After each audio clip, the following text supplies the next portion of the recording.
All right, folks, it's Thursday morning. It's earnings season. It's literally like a couple minutes after the open on Thursday morning.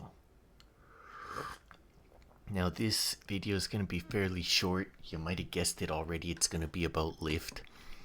Now Lyft was a previous emerger. Now what do I mean by emergers?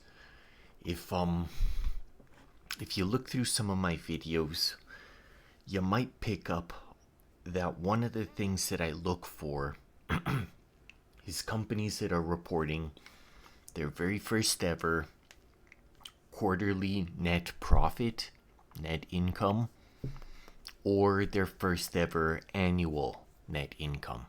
And oftentimes one precedes the other, so you get two whacks at the horse.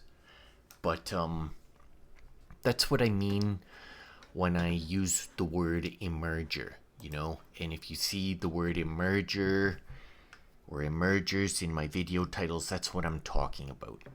So Lyft, they let's just look at their financials real quick so you can see what I'm talking about. Now they reported yesterday and they were up 20% yesterday after the close. Now early in the morning today they were up 28%, nearly 30%, folks. Um this is a month's worth of time. Let's just look at their full history. So, they were way up back in the early 2020s, but not so much lately. But they're recovering. And like I said, they only just started making a profit. So their first ever profitable quarter was this one right here, this blue dot right here. You can see the EPS, actual 24 cents, right?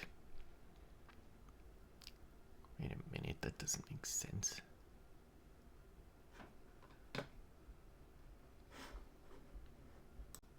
Alright, folks, we're back. I was trying to make sense out of this because, it's reporting all these positives, but you go over here and you can clearly see the negatives. So I don't know what the deal with that is, but let's just pull up.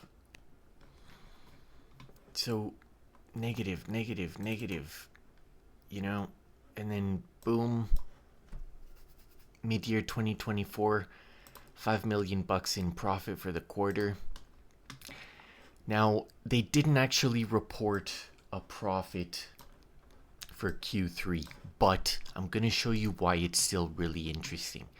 So they're reporting good growth. This is all interesting stuff. If you look at my last video about Lyft, you'll see an interview with this guy. This guy's a smart guy. He's a good CEO. Okay, so gross booking 16%, revenue up 32%. So here they're reporting a net loss. But the thing is it includes the restructuring charge, right? That's a one-time charge. Restructuring charges are usually a one-time corporate reorganization. You pay a bunch of lawyers, you pay a bunch of consultants, you pay a bunch of accountants to do all this stuff and to reorganize kind of like your company, and then you're restructured and you paid for it and now you're better, right? So if we take that into consideration, really what they're reporting is a $24 million operating profit. Okay? So let's just run with that for a bit. Now their EBITDA's really high,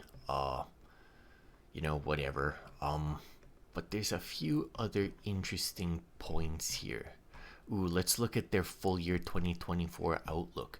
So they're expecting continued growth in the high teens. Okay. But this is the point. Free cash flow to exceed $650 million for calendar year 2024. Now, if we extrapolate the $24 million that they might be earning this quarter, or that they reported that they've basically operationally earned, and we look at the share count, so we've got roughly increases of, I don't know, they increased $10 million the previous quarter. So let's say we end up with 425 million shares. So that 25 million bucks divided by 425 million shares gives you 6 cents per share in EPS. Okay? So if we extrapolate that out to a flat 2025, that they're going to make 25 cents for calendar year 2025, at their current prices, oh, come on. What is this? 18.7. That puts, oh, come on. That puts them at a PE ratio of about 75, right? So, I mean, it's a little rich. They have good growth rates.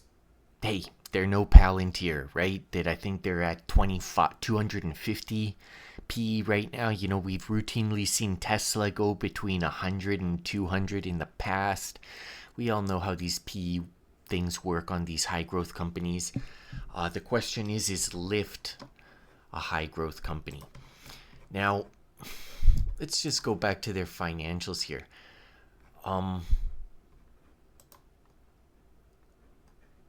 So let's just check. Let's check their income statement. Total revenues, 1.25 billion, okay, per quarter. Operating incomes, they're negative. Gross profits, it's in the half a billion per quarter for gross profit, okay? Operating expenses, very similar. But let's just jump over to that free cash flow.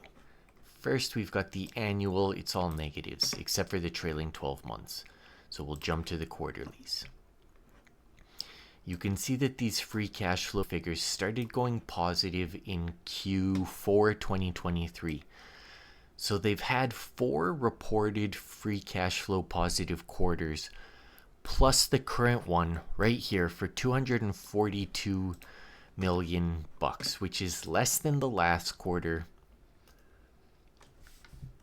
But it's still very good, folks. It demonstrates a good, strong trend. And that's 2 quarters in a row in and around $250 million bucks. So let's just redo that calculation. Let's say we get $1 billion in free cash flow for operating year 2025 if they operate flat. Divide that by, what did we say, 400? Let's say go with 450 million shares. Give them another 10 million for each quarter to write. What do we have?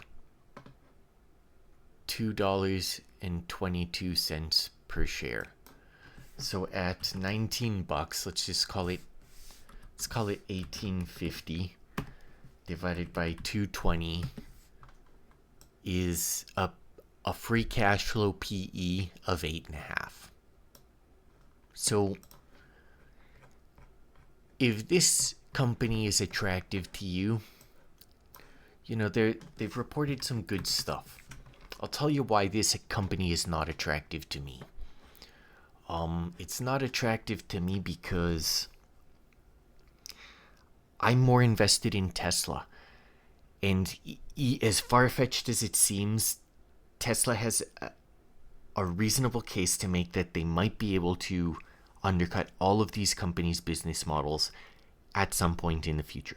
Now, that's not a given. It could be the other way around. It could be that there's a partnership that happens.